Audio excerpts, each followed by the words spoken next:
ओम शांति। 1 नवंबर की बाबा की मुरली। मीठे बच्चे, इस समय निराकार बाप साकार में आकर तुम्हारा श्रृंगार करते हैं, अकेला नहीं। प्रश्न, तुम बच्चे याद की यात्रा में क्यों बैठते हो? उत्तर, क्योंकि तुम जानते हो इस याद से ही हमें बहुत बड़ी आयु मिलती है, हम निरोगी बनते हैं।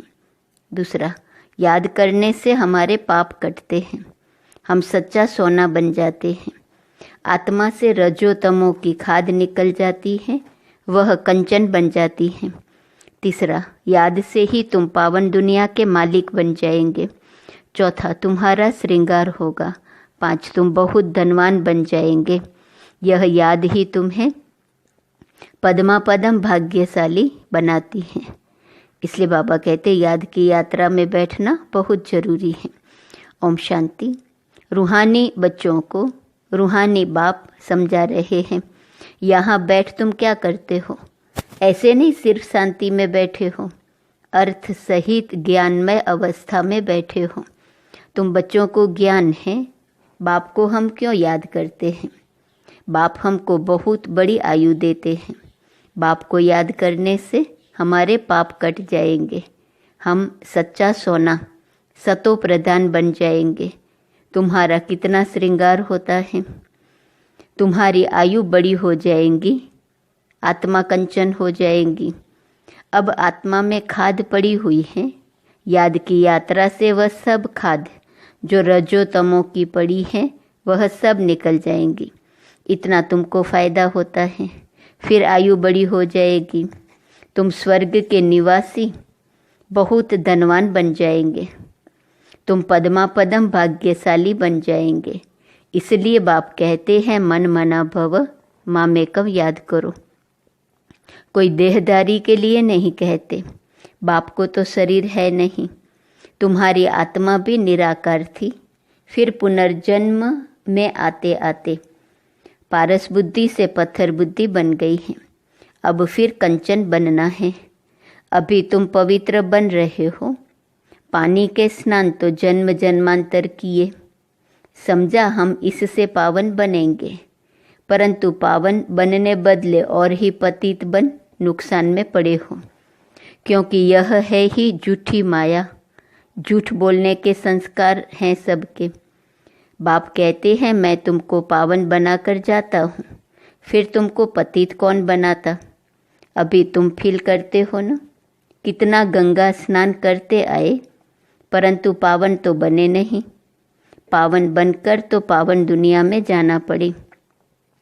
शांति धाम और सुख धाम है पावन धाम। यह तो है ही रावण की दुनिया, इसको दुख धाम कहा जाता है। यह तो सहज समझने की बात है ना, इसमें कोई मुश्किलात ही नहीं, न किसको सुनाने में मुश्किलात हैं। जब कोई मिले तो सिर्फ यह बोलो, अपने को आत्मा समझ बेहद के बाप को याद करो। आत्माओं का बाप है परम पिता परमात्मा शिव। हर एक के शरीर का तो अलग अलग बाप होता है, आत्माओं का तो एक ही बाप है। कितना अच्छी रीति समझाते हैं और हिंदी में ही समझाते हैं, हिंदी भाषा ही मुख्य है।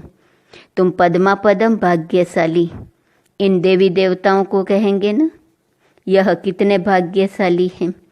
यह किसको भी पता नहीं है कि यह स्वर्ग के मालिक कैसे बने। अभी तुमको बाप सुना रहे हैं, इस सहज योग द्वारा इस पुरुषोत्तम संगम युग पर ही यह बनते हैं। अभी है पुरानी दुनिया और नई दुनिया का संगम, फिर तुम नई दुनिया के मालिक बन जाएंगे। अब बाप सिर्फ कहते हैं 2 अक्षर अर्थ सहित याद करो। गीता में है मन मना भव। अक्षर तो पढ़ते हैं परंतु अर्थ बिल्कुल नहीं जानते। बाप कहते हैं मुझे याद करो, क्योंकि मैं ही पतित पावन हूँ, और कोई ऐसे कह न सके। बाप ही कहते हैं मुझे याद करने से तुम पावन बन पावन दुनिया में चले जाएंगे। पहले पहले तुम सतो प्रधान थे, फिर पुनर्जन्म लेते लेते तमो प्रधान बने हो। अब 84 जन्म बाद फिर तुम नई दुनिया में देवता बनते हो। रचयिता और रचना दोनों को तुम जान गए हो, तो अभी तुम आस्तिक बन गए हो, आगे जन्म जन्मांतर तुम नास्तिक थे। यह बात जो बाप सुनाते हैं और कोई जानते ही नहीं। कहाँ भी जाओ कोई भी तुमको यह बातें नहीं सुनाएंगे। अभी दोनों ही बाप तुम्हारा श्रृंगार कर रहे हैं। पहले तो बाप अकेले थे, शरीर बिगड़ था, ऊपर बैठ तुम्हारा श्रृंगार कर न सके। कहते हैं न 12, 1 और 2 मिलकर 12 होते हैं। बाकी प्रेरणा व शक्ति आदि की बात नहीं, ऊपर से प्रेरणा द्वारा मिल न सके। निराकार जब साकार शरीर का आधार लेते हैं तब तुम्हारा श्रृंगार करते हैं। समझते भी हैं। बाबा हमको सुखधाम में ले जाते हैं। ड्रामा के प्लान अनुसार बाबा बंदायमान हैं। उनको ड्यूटी मिली हुई है। हर 5000 वर्ष बाद आते हैं तुम बच्चों के लिए। इस योग बल से तुम कितने कंचन बनते हो। आत्मा और काया दोनों कंचन बनती हैं, फिर छीछी बनते हो। अभी तुम साक्षात्कार करते हो। इस पुरुषार्थ से हम ऐसा श्रृंगारा हुआ बनेंगे। वहाँ क्रिमिनल आई होती नहीं तो भी अंग सब ढके हुए होते हैं। यहाँ तो देखो छीछी बातें रावण राज्य में सीखते हैं। इन लक्ष्मी नारायण को देखो, ड्रेस आदि कितनी अच्छी है। यहाँ सब हैं देह अभिमानी। उन्हों को देह अभिमानी नहीं कहेंगे, उन्हों की नेचुरल ब्यूटी है। बाप तुमको ऐसा नेचुरल ब्यूटीफुल बनाते हैं। बाप तुमको ऐसा नेचुरल ब्यूटीफुल बनाते हैं। आजकल तो सच्चा जेवर कोई पहन भी नहीं सकता है। कोई पहने तो उनको ही लूट जाए। वहाँ तो ऐसी कोई बात नहीं। ऐसा बाप तुमको मिला है। इन बिगड़ तो तुम बन ना सको। बहुत कहते हैं हम तो डायरेक्ट शिव बाबा से लेते हैं, परंतु वह देंगे ही कैसे। भल कोशिश करके देखो, डायरेक्ट मांगो, देखो मिलता है। ऐसे बहुत कहते हैं हम तो शिव बाबा से वर्षा लेंगे। ब्रह्मा से पूछने की भी दरकार क्या है। शिव बाबा प्रेरणा से कुछ दे देंगे। अच्छे अच्छे पुराने बच्चे, उनको भी माया ऐसे चक पहन लेती है, अर्थात काट लेती हैं। एक को मानते हैं परंतु एक क्या करेंगे। बाप कहते हैं मैं एक कैसे आऊँ, मुख बिगर बात कैसे कर सकूँ। मुख का तो गायन है ना। गौमुख से अमृत लेने के लिए कितना धक्का खाते हैं, फिर श्रीनाथ द्वारे पर जाकर दर्शन करते हैं, परंतु उनका दर्शन करने से क्या होगा। उसको कहा जाता है भूत पूजा। उनमें आत्मा तो है नहीं, बाकी 5 तत्वों का पुतला बना हुआ है, तो गोया माया को याद करना हो गया। 5 तत्व प्रकृति है ना, उनको याद करने से क्या होगा। प्रकृति का आधार तो सबको है, परंतु वहाँ है सतो प्रधान प्रकृति, यहाँ है तमो प्रधान प्रकृति। बाप को सतो प्रधान प्रकृति का आधार कभी नहीं लेना पड़ता। यहाँ तो सतो प्रधान प्रकृति मिल न सके। यह जो भी साधु संत हैं, बाप कहते हैं इन सब का उद्धार मुझे करना पड़ता है। मैं निवृत्ति मार्ग में आता ही नहीं हूँ, यह है ही प्रवृत्ति मार्ग। सबको कहता हूँ पवित्र बनो। वहाँ तो नाम रूप आदि सब बदल जाता है। तो बाप समझाते हैं देखो यह नाटक कैसा बना हुआ है। एक के फीचर्स न मिले दूसरे से। इतने करोड़ों हैं, सबके फीचर्स अलग। कितना भी कोई कुछ करे तो भी एक के फीचर्स दूसरे से मिल न सके। इसको कहा जाता है कुदरत वंडर। स्वर्ग को वंडर कहा जाता है ना, कितना शोभनीक है। माया के 7 वंडर, बाप का एक वंडर। वह 7 वंडर्स तराजू के एक तरफ रखो, यह एक वंडर दूसरे तरफ रखो तो भी यह भारी हो जाएगा। एक तरफ ज्ञान, एक तरफ भक्ति को रखो तो ज्ञान का तरफ बहुत भारी हो जाएगा। अभी तुम समझते हो भक्ति सिखलाने वाले तो ढेर हैं, ज्ञान देने वाला एक ही बाप है। तो बाप बैठ बच्चों को पढ़ाते हैं, श्रृंगार करते हैं। बाप कहते हैं पवित्र बनो, तो कहते नहीं हम तो छीछी बनेंगे। गरुड़ पुराण में भी विषय वैतरणी नदी दिखाते हैं ना। बिच्छू, टिंडन, सर्प आदि सब 1-2 को काटते रहते हैं। बाप कहते हैं तुम कितने निधन के बन जाते हो। तुम बच्चों को ही बाप समझाते हैं। बाहर में कोई को ऐसा सीधा कहो तो बिगड़ जाए, बड़ा युक्ति से समझाना होता है। कई बच्चों में बातचीत करने का भी अक्ल नहीं रहता। छोटे बच्चे एकदम इनोसेंट होते हैं, इसलिए उनको महात्मा कहा जाता है। कहाँ श्री कृष्ण महात्मा, कहाँ यह सन्यासी निवृत्ति मार्ग वाले महात्मा कहलाते हैं। वह है प्रवृत्ति मार्ग, वह कभी भ्रष्टाचार से पैदा नहीं होते।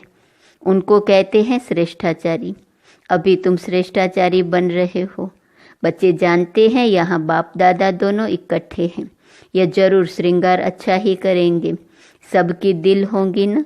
जिन्होंने इन बच्चों को ऐसा श्रृंगार कराया है तो हम क्यों न उनके पास जाएं। इसलिए तुम यहाँ आते हो रिफ्रेश होने। दिल कशिश करती है बाप के पास आने। जिनको पूरा निश्चय होता है वह तो कहेंगे चाहे मारो चाहे कुछ भी करो, हम कभी साथ नहीं छोड़ेंगे। कोई तो बिगर कारण भी छोड़ देते हैं। यह भी ड्रामा का खेल बना हुआ है। फारगती व डिवोर्स दे देते हैं। बाप जानते हैं यह रावण के वंश के हैं। कल्प कल्प ऐसा होता है। कोई फिर आ जाते हैं। बाबा समझाते हैं हाथ छोड़ने से पद कम हो जाता है। सन्मुख आते हैं, प्रतिज्ञा करते हैं हम ऐसे बाप को कभी नहीं छोड़ेंगे। परंतु माया रावण भी कम नहीं है, जट अपनी तरफ खींच लेती हैं। फिर सन्मुख आते हैं तो उनको समझाया जाता है। बाप लाठी थोड़े ही लगाएंगे, बाप तो फिर भी प्यार से ही समझाएंगे। तुमको माया ग्राह खा जाता, अच्छा हुआ जो बचकर आ गए। घायल होंगे तो पद कम हो जाएगा। जो सदैव एक रस ही रहेंगे वह कभी हटेंगे नहीं, कभी हाथ नहीं छोड़ेंगे। यहाँ से बाप को छोड़ मरकर माया रावण के बनते हैं तो उनको माया और ही जोर से खाएंगी। बाप कहते हैं तुमको कितना श्रृंगार करते हैं। समझाया जाता है अच्छे होकर चलो, किसको दुख नहीं दो। ब्लड से भी लिख कर देते हैं, फिर वैसे के वैसे बन जाते हैं। माया बड़ी जबरदस्त है, कान नाक से पकड़कर बहुत तड़पाती हैं। अब तुमको ज्ञान का तीसरा नेत्र देते हैं तो क्रिमिनल दृष्टि कभी नहीं जानी चाहिए। विश्व का मालिक बनना है तो कुछ मेहनत भी करनी पड़े ना। अब तुम्हारी आत्मा और शरीर दोनों तमो प्रधान है, खाद पड़ गई है। इस खाद को भस्म करने के लिए बाप कहते हैं मुझे याद करो। तुम बाप को याद नहीं कर सकते हो, लज्जा नहीं आती है। याद नहीं करेंगे तो माया के भूत तुमको हप कर लेंगे। तुम कितना छीछी बन गए हो। रावण राज्य में एक भी ऐसा नहीं जो विकार से पैदा न हुआ हो। वहाँ इस विकार का नाम नहीं, रावण ही नहीं। रावण राज्य होता ही है द्वापर से। पावन बनाने वाला एक ही बाप है। बाप कहते हैं बच्चे यह एक जन्म ही पवित्र बनना है, फिर तो विकार की बात ही नहीं होती। वह है ही निर्विकारी दुनिया। तुम जानते हो यह पवित्र देवी देवता थे, फिर 84 जन्म लेते लेते नीचे आए हैं। अब है पतित, तब पुकारते हैं शिव बाबा हमको इस पतित दुनिया से छुड़ाओ। अभी बाप आए हैं तब तुमको समझ पड़ी है कि यह पतित काम है। आगे नहीं समझते थे क्योंकि तुम रावण राज्य में थे। अब बाप कहते हैं सुखधाम चलना है तो छीछी बनना छोड़ो। आधा कल्प तुम छीछी बने हो। सिर पर पापों का बोझा बहुत है और तुमने गाली भी बहुत दी है। बाप को गाली देने से बहुत पाप चढ़ जाते हैं। यह भी ड्रामा में पार्ट है। तुम्हारी आत्मा को भी 84 का पार्ट मिला हुआ है, वह बजाना ही है। हर एक को अपना पार्ट बजाना है। फिर तुम रोते क्यों हो? सतयुग में कोई रोता नहीं। फिर ज्ञान की दशा पूरी होती है तो वही रोना पीटना शुरू हो जाता है। मोहजीत की कथा भी तुमने सुनी है। यह तो एक झूठा दृष्टांत बनाया है। सतयुग में कोई की अकाले मृत्यु होती नहीं। मोहजीत बनाने वाला तो एक ही बाप है। परमपिता परमात्मा के तुम वारिस बनते हो, जो तुमको विश्व का मालिक बनाते हैं। अपने से पूछो, हम आत्मा उनके वारिस हैं। बाकी जिस्मानी पढ़ाई में क्या रखा है? आजकल तो पतित मनुष्यों की शकल भी नहीं देखनी चाहिए, न बच्चों को दिखानी चाहिए। बुद्धि में हमेशा समझो हम संगम युग पर हैं। एक बाप को ही याद करना है और सबको देखते हुए नहीं देखते हैं। हम नई दुनिया को ही देखते हैं। हम देवता बनते हैं, उस नए संबंधों को ही देखते हैं। पुराने संबंध को देखते हुए नहीं देखते हैं। यह सब भस्म होने वाला है। हम अकेले आए थे, फिर अकेले ही जाते हैं। बाप एक ही बार आते हैं साथ ले जाने। इनको शिव बाबा की बारात कहा जाता है। शिव बाबा के बच्चे सब हैं। बाप विश्व की बादशाही देते हैं, मनुष्य से देवता बनाते हैं। आगे विष उगलते थे, अब अमृत उगलते हैं। अच्छा, मीठे मीठे सिकिलदे बच्चों प्रति माता पिता बाप दादा का याद प्यार और गुड मॉर्निंग। रूहानी बाप की रूहानी बच्चों को नमस्ते। रूहानी बच्चों की रूहानी बाप को नमस्ते नमस्ते नमस्ते। धारणा के लिए मुख्य सार। पहली पॉइंट, स्वयं को संगम युग निवासी समझकर चलना है। पुराने संबंधों को देखते हुए भी नहीं देखना है। बुद्धि में रहे हम अकेले आए थे, अकेले जाना है। दूसरी पॉइंट, आत्मा और शरीर दोनों को कंचन बनाने के लिए ज्ञान के तीसरे नेत्र से देखने का अभ्यास करना है। क्रिमिनल दृष्टि खत्म करनी है। ज्ञान और योग से अपना श्रृंगार करना है। वरदान, मन मना भव हो। अलौकिक विधि से मनोरंजन मनाने वाले बाप समान भव। संगम युग पर यादगार मनाना अर्थात बाप समान बनना। यह संगम युग के सुहेज हैं। खूब मनाओ, लेकिन बाप से मिलन मनाते हुए मनाओ। सिर्फ मनोरंजन के रूप में नहीं, लेकिन मन मना भव हो मनोरंजन मनाओ। अलौकिक विधि से अलौकिकता का मनोरंजन अविनाशी हो जाता है। संगम युगी दीपमाला की विधि, पुराना खाता खत्म करना। हर संकल्प हर घड़ी नया अर्थात अलौकिक हो। पुराने संकल्प, स्वभाव, संस्कार, चाल चलन यह रावण का कर्जा है। इसे एक दृढ़ संकल्प से समाप्त करो। स्लोगन, बातों को देखने के बजाय स्वयं को और बाप को देखो। आज का स्वमान, मैं सहनशील आत्मा हूँ। इस नवंबर मास का विशेष पुरुषार्थ है सफलता मूर्त। अव्यक्त इशारे की पॉइंट। 1 नवंबर, किसी भी क्षेत्र में सफलता मूर्त बनने के लिए सहनशीलता का गुण धारण करो। जैसे कोई धैर्यता वाला मनुष्य सोच समझ कर कार्य करता है तो उसे सफलता अवश्य प्राप्त होती है। वैसे ही सहनशील जो होते हैं वह अपनी सहनशीलता की शक्ति से कठोर संस्कार वाले को भी शीतल बनाकर उन्हें भी सहयोगी बना लेते हैं। ओम शांति।